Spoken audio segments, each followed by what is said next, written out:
Presta atenção aqui no que nós vamos ouvir aqui. Como pastor de vocês, é o meu dever estar sempre alerta e atento aos acontecimentos da nossa sociedade e aos acontecimentos espirituais. E como pastor, é o meu dever conduzir o rebanho que o Senhor me confiou. E eu preciso estar continuamente diante da presença de Deus, para que eu saiba discernir os tempos, para que eu ouça a sua voz e possa então dirigir a igreja segundo aquilo que o Espírito nos inspira através da sua palavra.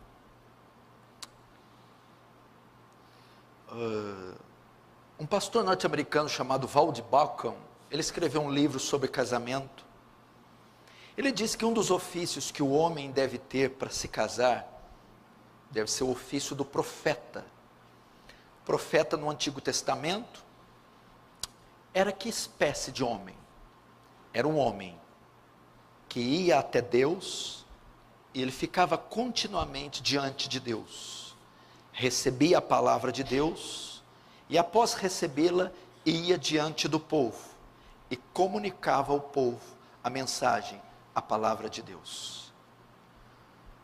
Todos nós pastores devemos ter o ofício do profeta, não o profeta do Antigo Testamento que dizia assim diz o Senhor, mas o profeta que está continuamente diante de Deus, que se debruça diante do santo livro, e ele recebe a mensagem da parte de Deus, e depois comunica ela à igreja.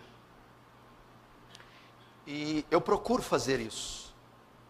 Esse é o meu dever, estar continuamente diante de Deus, debruçado neste livro, para saber qual é a vontade de Deus, e transmiti-la a vocês. Vocês sabem que não é novidade que há muito tempo o nosso mundo se encontra de pernas para o ar.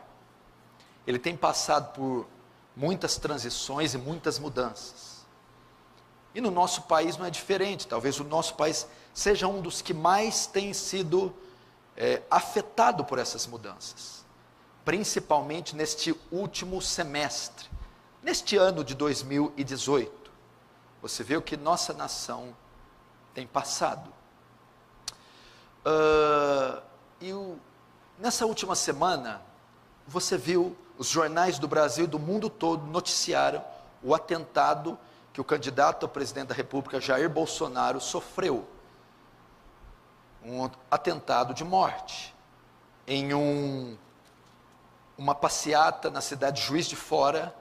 Ele foi vítima de uma facada, que penetrou no seu abdômen, 12 centímetros, e quase tirou a vida dele. E eu tinha ouvido isso por cima. Depois, no mesmo dia à noite, eu vi uma foto de Bolsonaro na UTI. A foto mostrava da cintura para cima sem camisa, cheio de aparelhos, respirando ali por aparelhos e sendo medicado. E aquilo me chocou muito, me chamou muita atenção, que eu pude ver a nossa fragilidade. Um simples metal, um simples punhal, penetrado alguns centímetros dentro da nossa carne, é suficiente para tirar a nossa vida.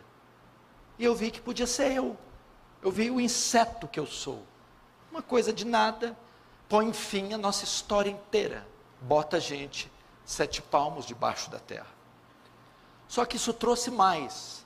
Ao ver aquele fato e ver como o nosso país está fervilhando, um homem se candidatando, condenado em segunda instância, preso de dentro da cadeia, fazendo discurso, se candidatando. Você vê que situação que nós estamos. As mudanças, a audácia dessas pessoas, a corrupção do gênero humano está chegando a níveis insuportáveis. Então você começa a olhar o cenário e você começa a ter um choque. Uma notícia vai levando as outras. dos conflitos armados, das guerras civis, das guerras em fronteiras, conflito de Síria, Rússia, Estados Unidos, o encontro do ditador coreano com Donald Trump, e assim por diante. Eu, voltando da África, vendo a condição espiritual, a condição moral daquela cidade, daquele país, e isso invariavelmente nos leva para a profecia bíblica do fim. E nós não podemos ignorar isso, não podemos viver como se isso não estivesse acontecendo, e não podemos desassociar os fatos que acontecem na natureza, na política, na economia, não podemos desassociá-los com a profecia bíblica, porque a profecia a respeito do fim, da volta de Jesus, do arrebatamento, da consumação dos séculos, ela passa pela geografia, geologia, sociologia, passa pela política, pela economia, pela religião, e nós temos que ficar atentos quanto a isso.